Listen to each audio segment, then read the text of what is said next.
Well, Rory, we've never met before. Lovely to see you. Thank you for having me.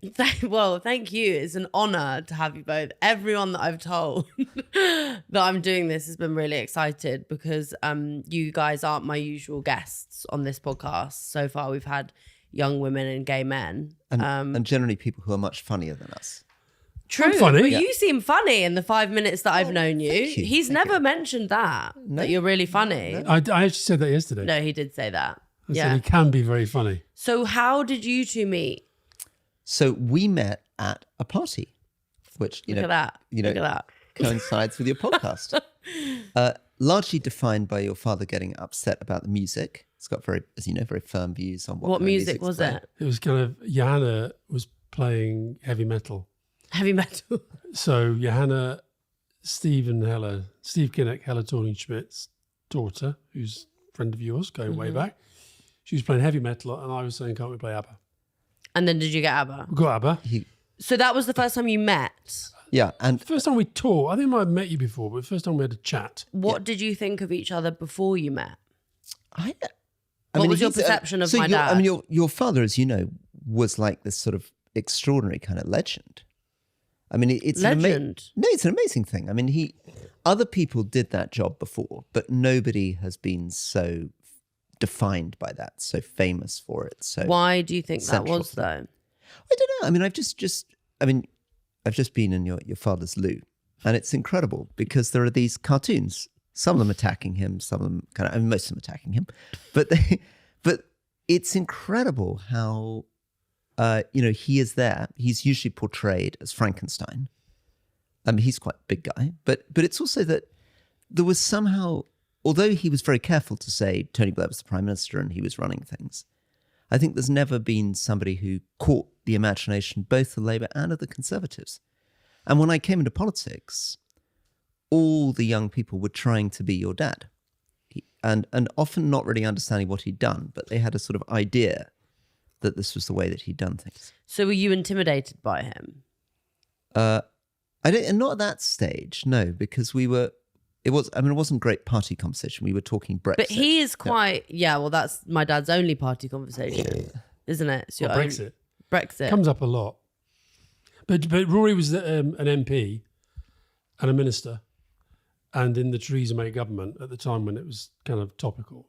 And I was doing the People's Vote campaign and trying to persuade him to come to our side of the debate and failing. But that was the first time we ever had a proper conversation with all this kind of ABBA music going on. ABBA's a big part of my life, as you know.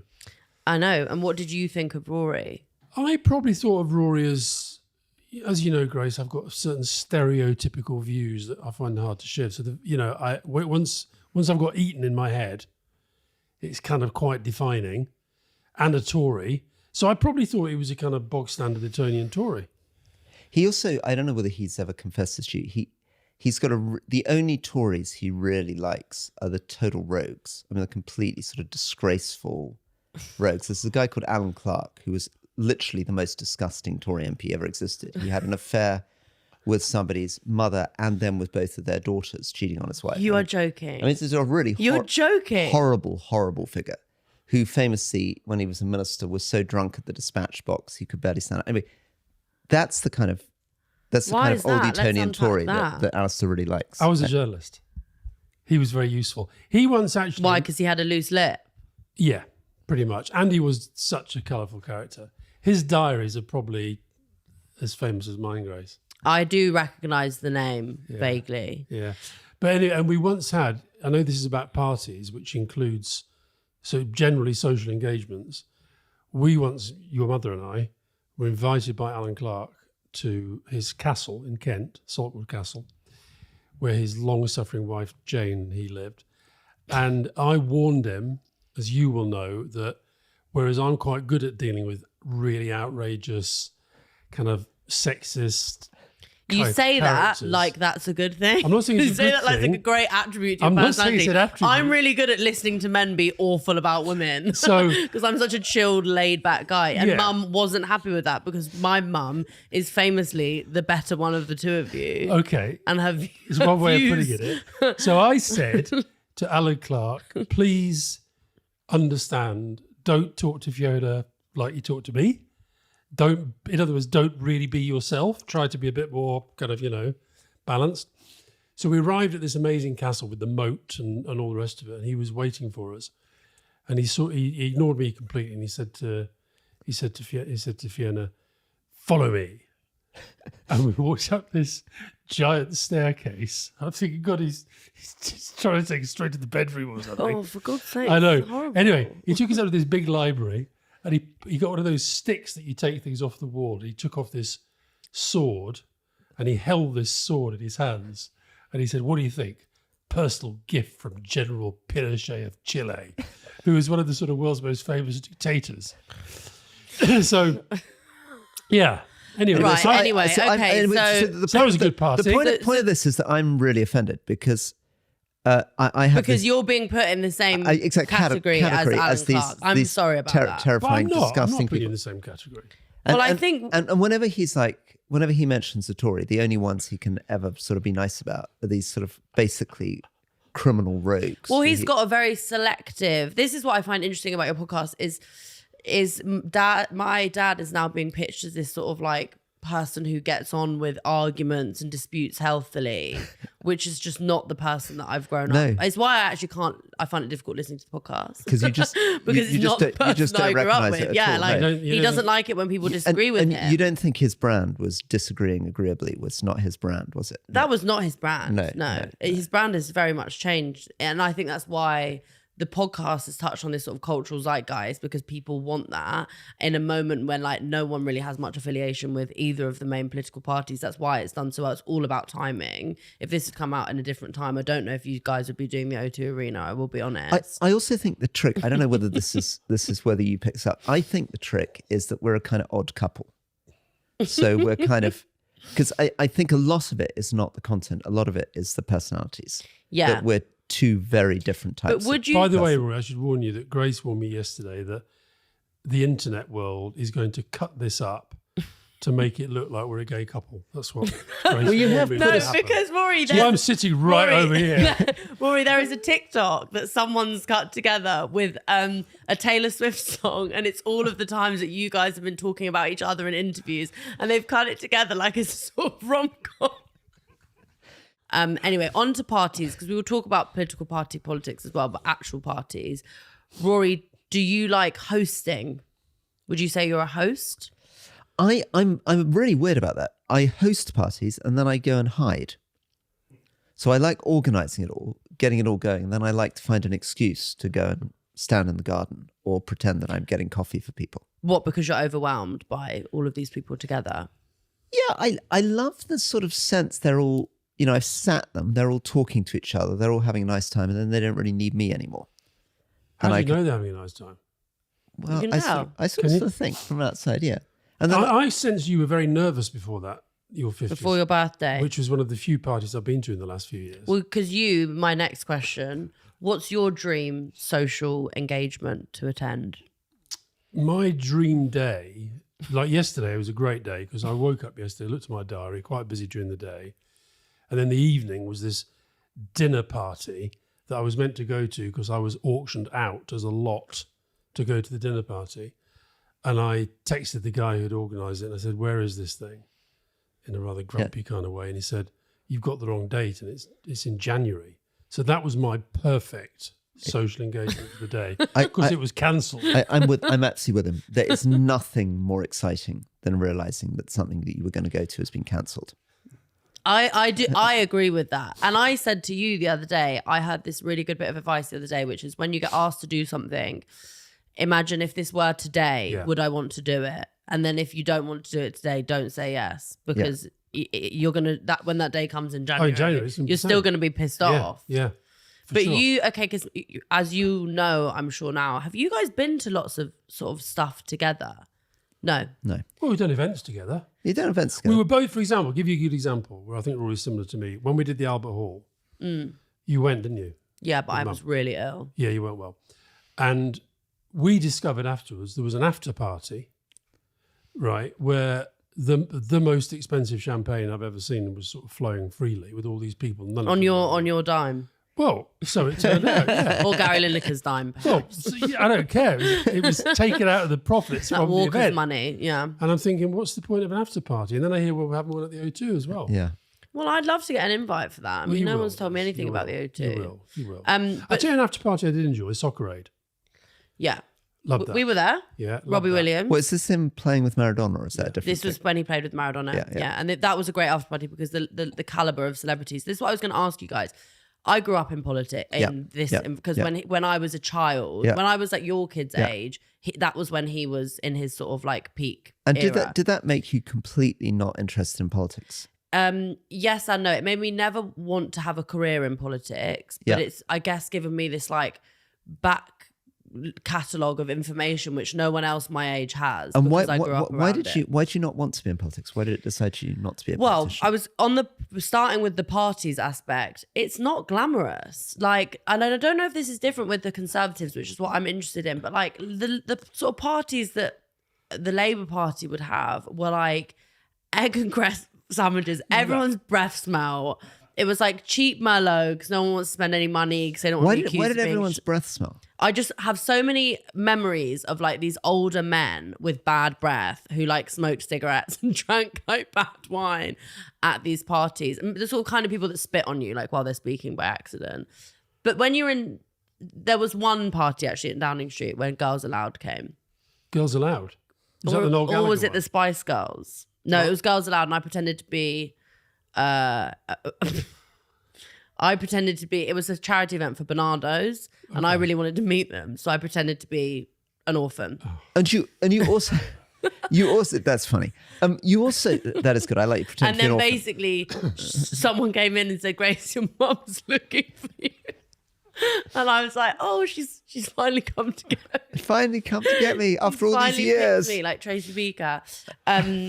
But so is that different? What Conservative parties events, is there a bit more money put behind these events? Or No. So I was an MP in Cumbria, right on the Scottish border, and the basic event involves a lunch or a dinner for the Conservative Party members, and there are very few of them. So it's the same people all the time, and everybody's sat next to their wives. So you turn up and you spend 2 hours there, but you don't really get to talk to them because you're sat next to your wife and the chairman sat next to his wife. I approve of that. And you get chicken, usually it's the same chicken in the same hotels in Cumbria. It's slightly rubbery chicken. Mm-hmm. And then I get up and I make a speech. And because I'm completely demented, I'm always talking to these Cumbrian men and women who are, farmers or running a local shop. I'm always trying to talk to them about what's happening in Sudan. Right. They listen very politely. And then there's a little raffle at the end where, everybody's brought along their cheap bottle of wine that they got for Christmas and they sell it for £7 to raise money for the Conservative Party. And I think you're answering my question of why better.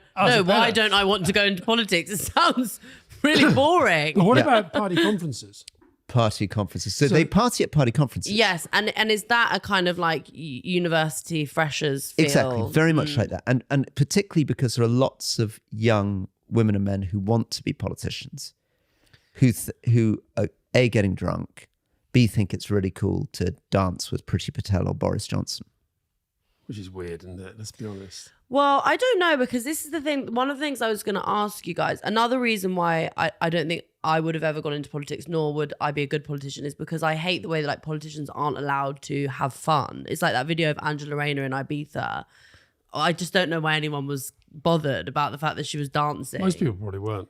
A lot of conservatives on the internet were really, because they were letting it, it was like a great thing for them to just target. And I just think growing up, watching sort of the way that politicians are scrutinized for what they do in their personal lives made me think, I'd kind of like to just buy Prada bags and go on nice holidays. But that's all lovely. But presumably the problem is also that if you're relatively famous, you also end up getting scrutinized. So it doesn't really matter whether you're a politician or an actor. No, because when you're a comedian, you have more of a sort of, it's a persona. So it's much easier to say, I'm going to do nice things because that's part of my brand. It's like I drink champagne. Right. Whereas when you're in politics, well, I don't know because you were never a politician. So it wasn't quite the same for you. But growing up, I remember thinking like watching these politicians have to go on like holidays to Devon in the summer holidays in case they got in trouble for going on nice holidays. And I just thought, fuck that. Not for you. Not for me. Guys, this thing about parties though, so I used to hate party conferences for all sorts of reasons, but the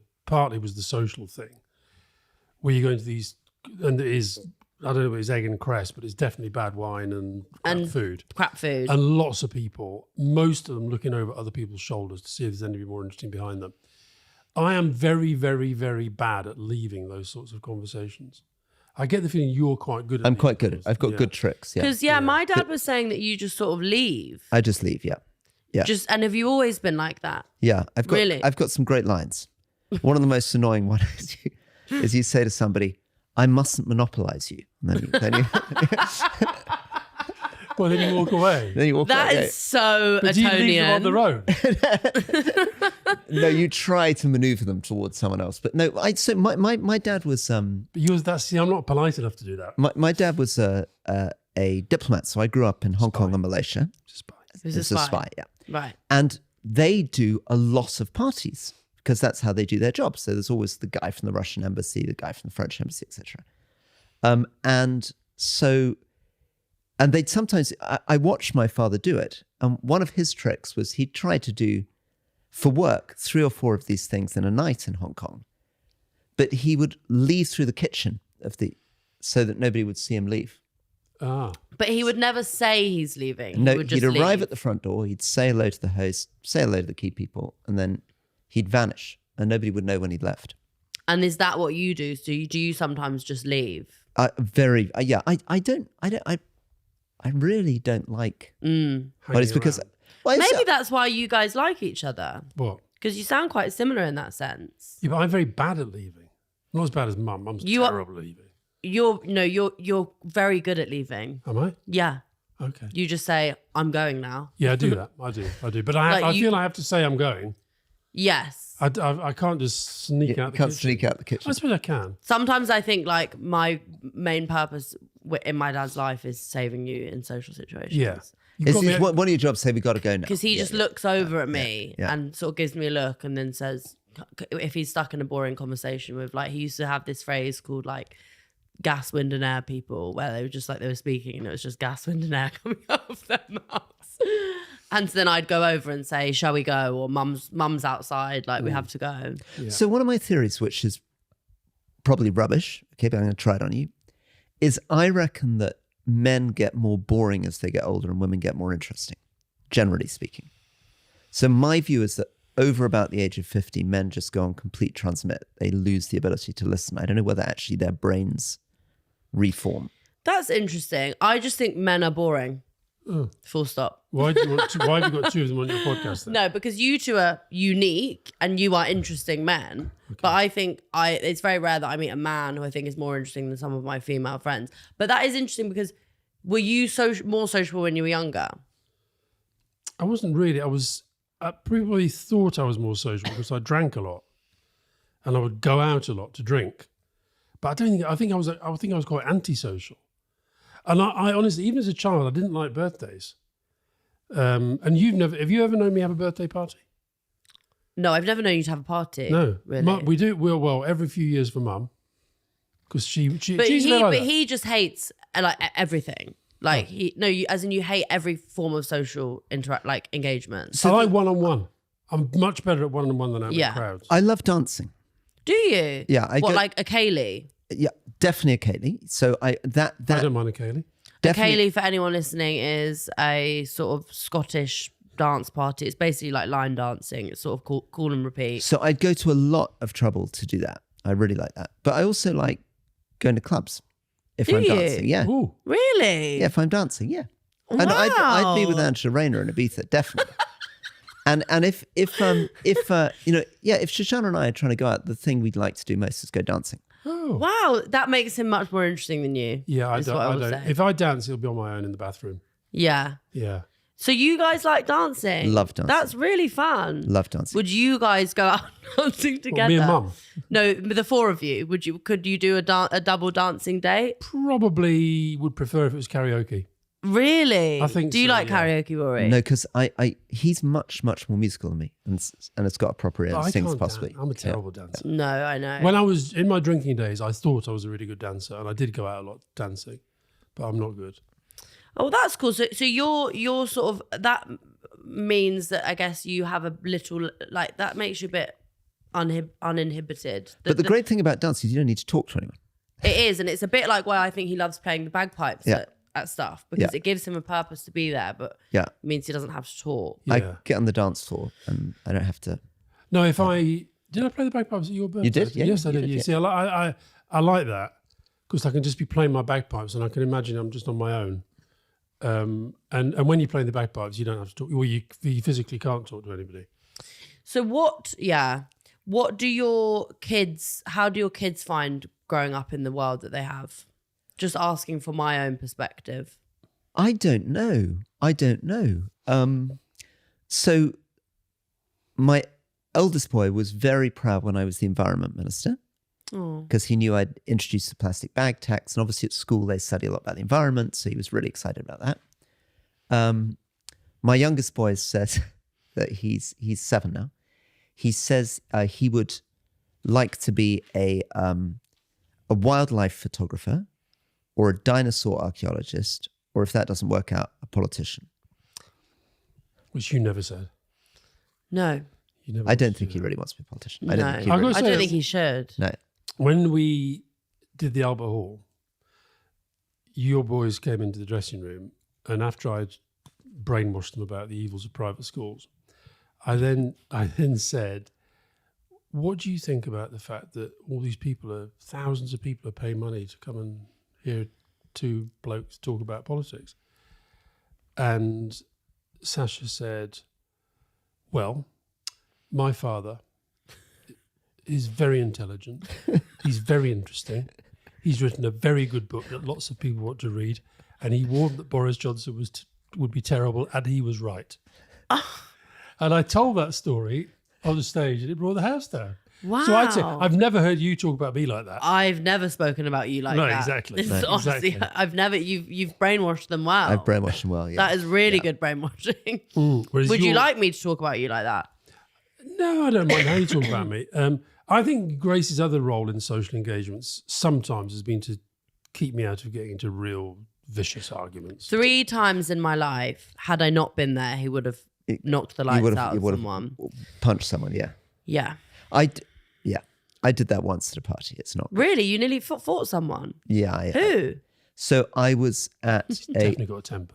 I was Really? I was at a party in Scotland when I was sort of 21, and somebody was being very inappropriate with my girlfriend, so I hit him. But Was it Alan Clark? It wasn't Alan Clark. But it was a wedding, and it was and I realized it was a very, very bad thing to do, because the bride was very angry. My girlfriend was very angry because she thought she was handling it fine. The whole thing was not good. Okay, wow. And have you ever gotten into a fight since then? No, I learnt my lesson, which is that I thought I'd done the right thing, and everybody else thought I'd done the wrong thing. Yeah, we're very Well- angry. Was it a good punch? Yeah, I was quite pleased with the Oh, whole, you actually did punch someone? I was quite pleased with the whole thing. he fall? I thought he fell. I thought the whole thing was good. And then it turned That out bit is going straight into the romantic. Turned out- that look, gaze into each other's eyes, that's going straight into the TikTok. Did it hurt? Are your knuckles okay now, Rory? tell me one thing, which Yes. I've never got out of him. Did you know your grandfather, his father? Yeah, he died when I was 9, so I knew him. He was very Scottish, is the best way I could describe him, but not in your kind of Scottish, like sort of actual rugged, Proper Scottish, rugged Tyree, Scottish. you know. He was like, none of my friends would have been able to understand I'm what he was fascinated by saying. the whole. I don't because he was a vet, right? He was a vet, yeah. Did you talk to him about animals? Did you communicate? I did a bit because I didn't get a horse while he was alive. I did a bit. I mean, he was quite, am I allowed to say he was quite grumpy? Gruff.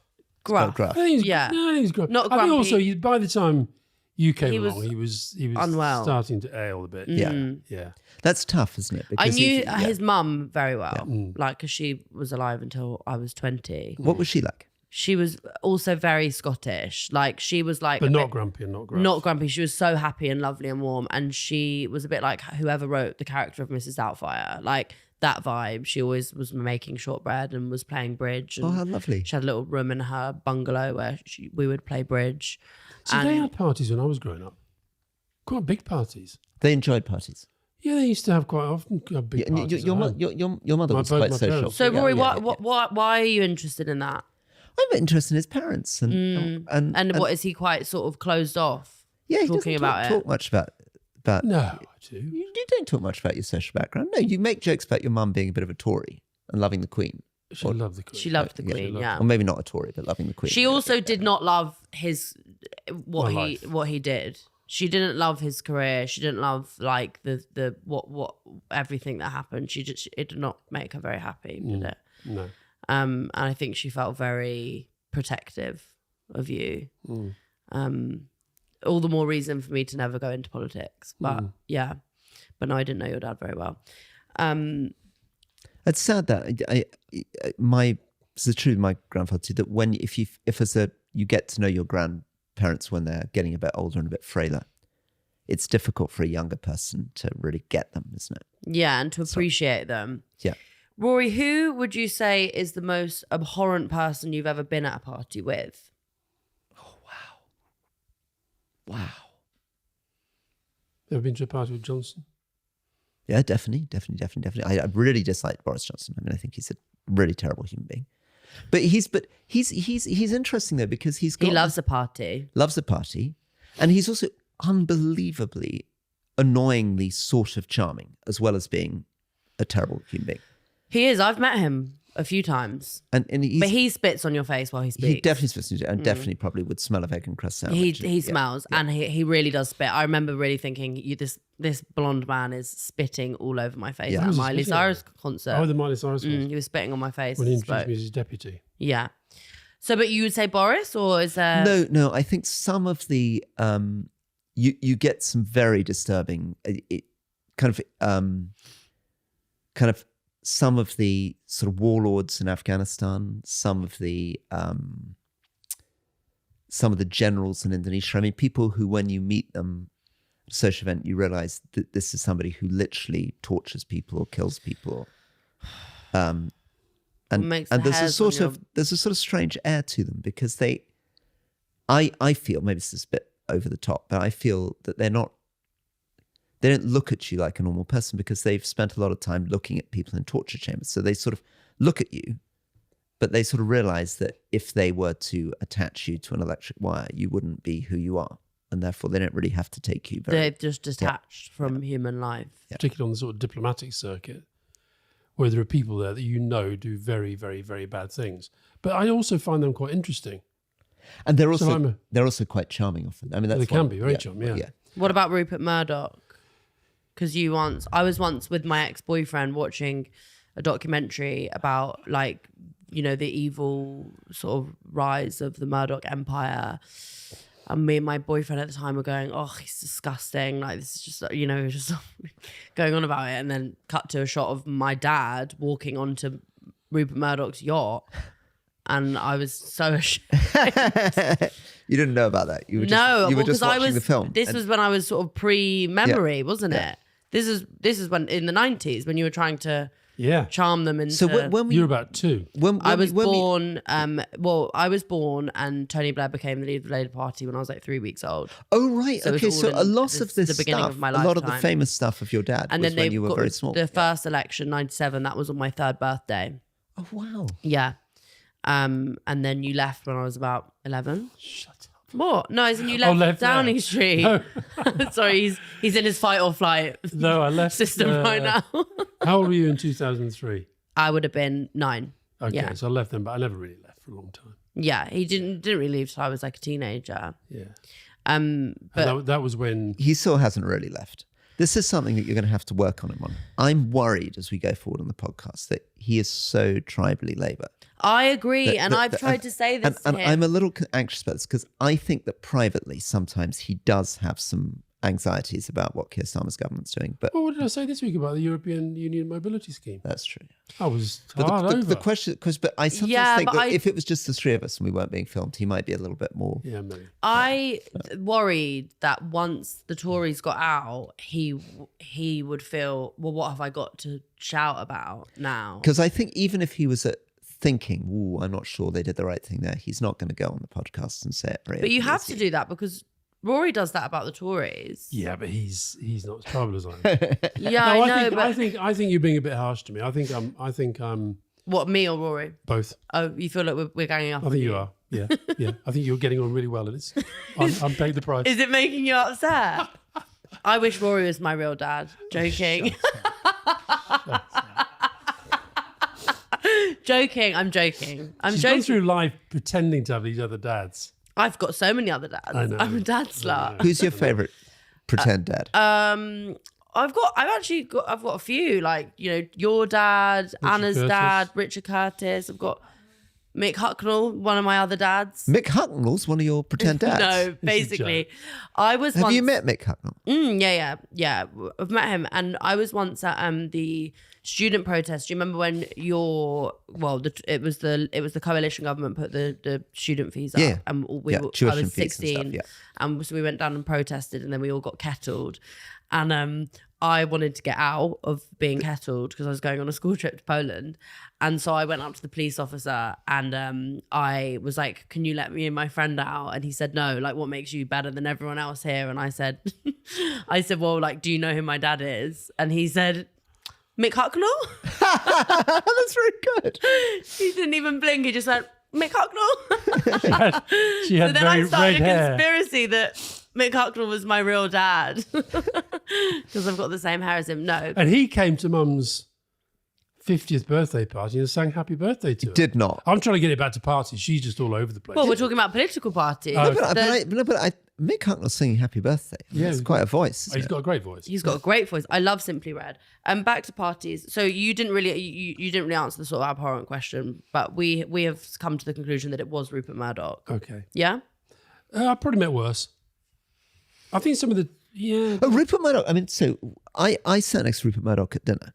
And what really surprised me about him is he's the exception to the general rule, he's very quiet. which is that as men get older, they just talk all the time.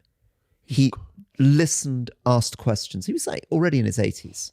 Really, I mean, it's actually very unusual for somebody that wealthy, that powerful, to be really interested in the world.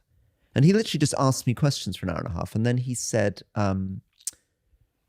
what are you doing tomorrow morning? And I said, nothing much. He said, I'm going to come pick you up and I'm going to take you down to my newspaper and I want you to talk to my newspaper editors about what you've been saying to me. And so what I took from that is that with all the horrible things he's done, he's a real journalist in some sense, a real newspaper man. Well, that's really his origins, and that's why he's The thing been successful. the thing I remember about him, being with him in social occasions, is just how quietly he speaks. You have to really lean in to hear him speak.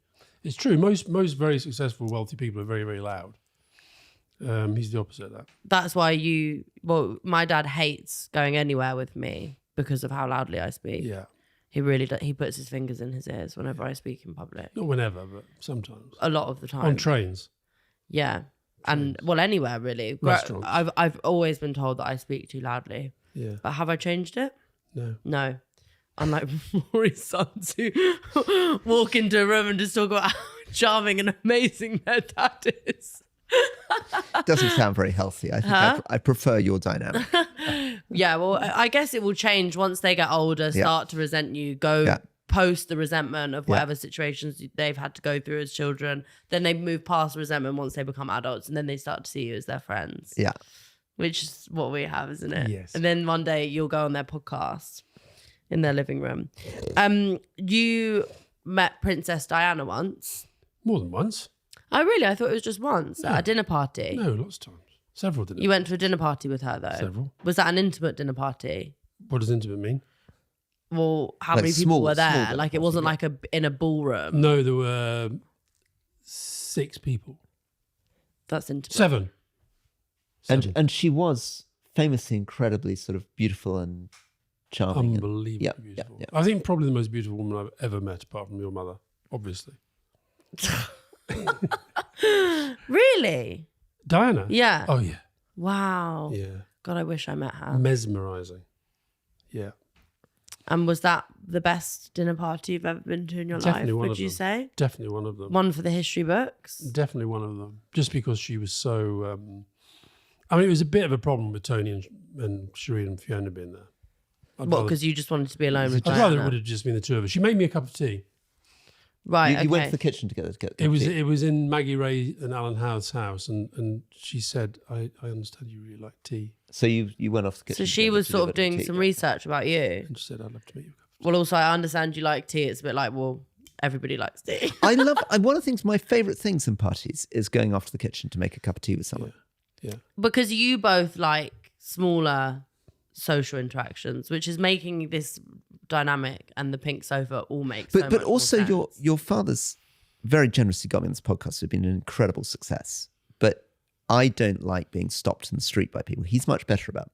And does that happen to you a lot now? Incredible amount, and I really don't like it. What so do I you was do? I was a bit early turning up to see you today. So I was wandering up and down the street for 10 minutes. You could have come in, by the way. Guy literally opens his window, shouts out the window, "Hey Rory, you're waiting for your dealer." And I'm like, "Hi, nice to see you." Which house was it? Waiting for your Who dealer. would that be? Oh my God, that's Who amazing. would that be? Charlie. Not sure. You're don't know. waiting for your dealer. Is that because of because I used to have a bit about you actually because of when you said that you Smoked opium. smoked opium. Yeah, I yeah. used to have a bit in my original stand-up show about that actually. I've just remembered that. Do you remember that? Yeah, you went about Cameron. About the Canada. levels of drug. It was like the different levels of like politicians taking drugs, and then I was like, and then Rory Stewart was like, "Hold my bag, I smoked opium." I just remember that. Is that why? Maybe do you think he was saying that? I don't know. But anyway, I really don't like it. I mean, and so that's an interesting thing. I mean, you're right. We're both in some ways antisocial and don't like parties. But he's much more comfortable with people stopping, taking photographs with him, chatting. I really want to get on. If somebody stops me and is like, "Rory, it's amazing," I'm like, "Thank you very much." Yeah. And I get really upset if I'm with my kids, like I'm shopping in John Lewis and I've got two little boys with me. People come over and they're like, "I'm so sorry to interrupt you when you're with your kids." And I'm like, and Well, then they you're talk. doing it. We should do Amy. Remember the Amy Winehouse clip when she said her dad brought some fans over and they said, "I'm really sorry to interrupt your weekend." And she said, "If you're really sorry, you wouldn't do it." Yes, but Yeah, you I wouldn't feel do like that. that. Well, you I wouldn't do that. Yeah. Just before we got stopped on the embankment the other day with these two young women who were out running, and they went, "Oh my God," and stopped us. Just before that, this is how polite he is. Was that going to the TikTok polite? Yeah, This is how yeah. But polite- also, I love it when you refer to the two of you as we. It really, really feeds into the narrative. We were promenading along the embankment,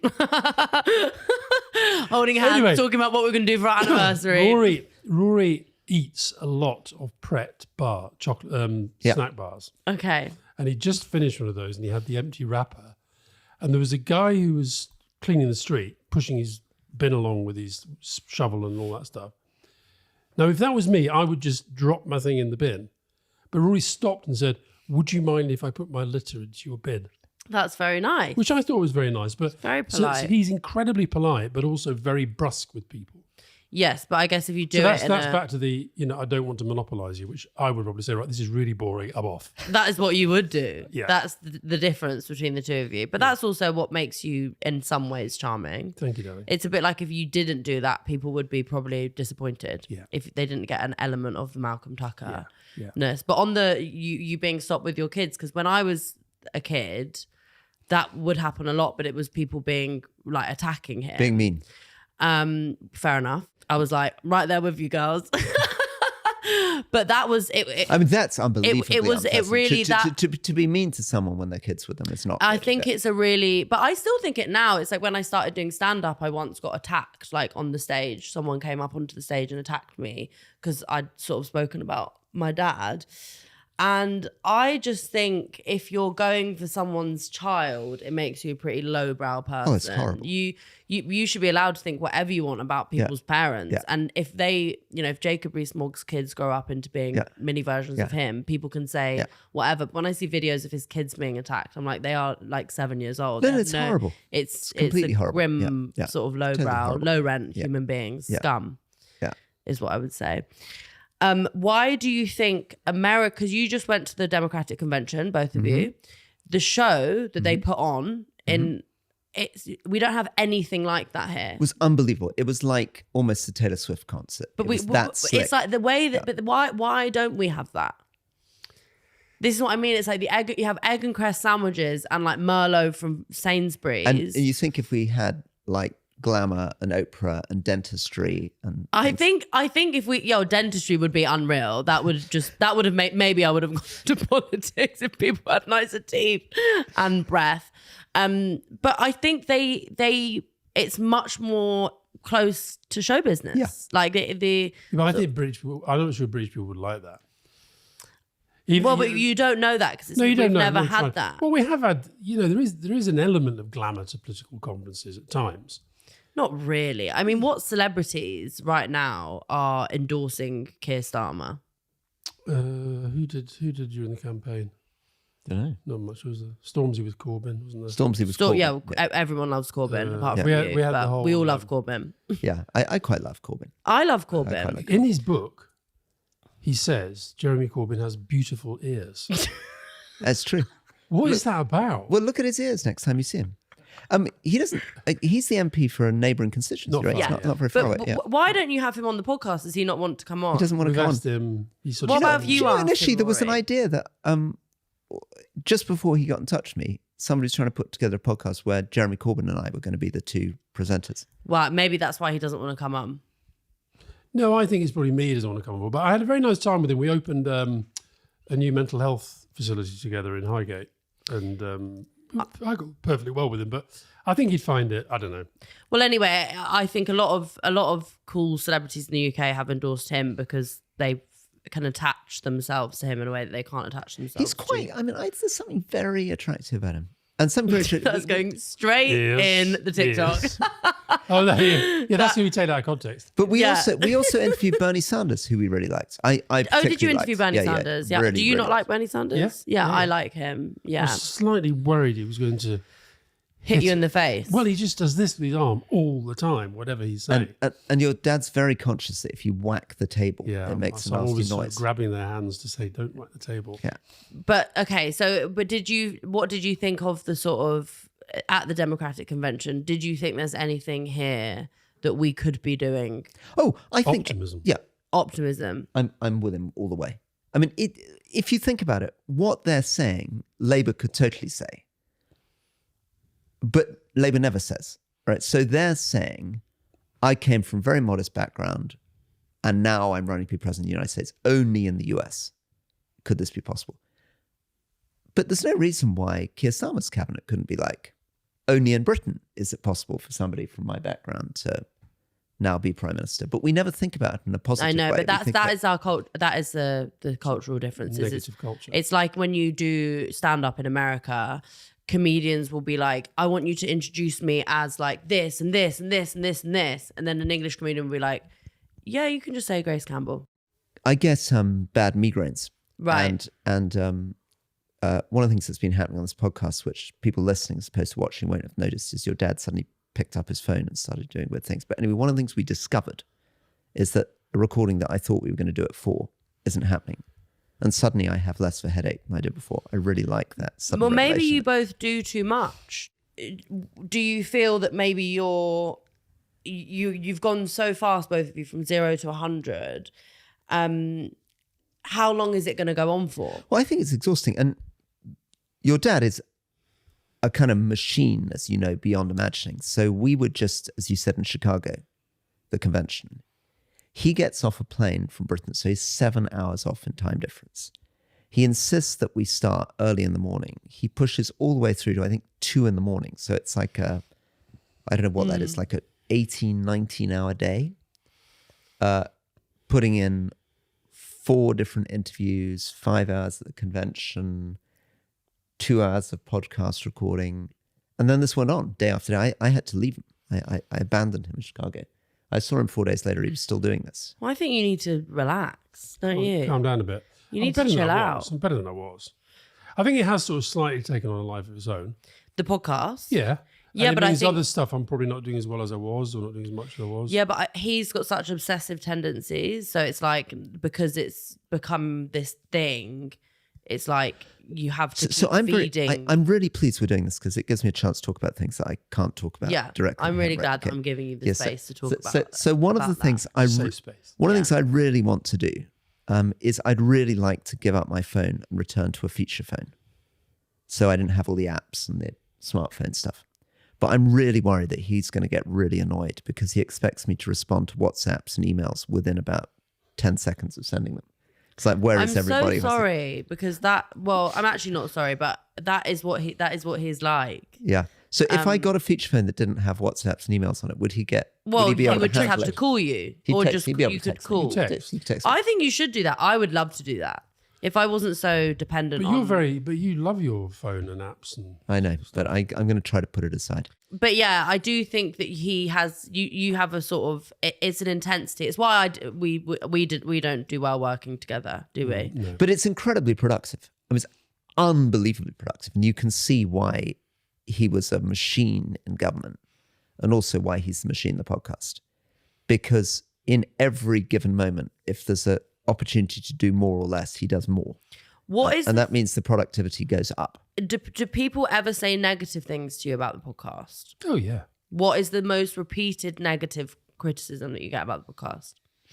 Because everybody, you know, will So from my side, the idea is that I'm basically a kind of shill to him. I've just sort of given in, and that I'm not holding up the conservative line, and that we're basically a couple of centrist dads. And do you think there's not the giving in to him, but the centrist dads? Yeah, it's probably true. I'm a very odd, sort of gentle conservative, and therefore people who are on the right of the party don't like me. They really think. I voted for Remain. I try to push him to rejoin the customs union. Blah blah blah blah blah blah blah. So when they listen to it, because your dad is a massive hate figure on the conservative right. I mean, they sort of admire. He's also a massive hate figure for the far left as well. That's why he only really fits in the centre.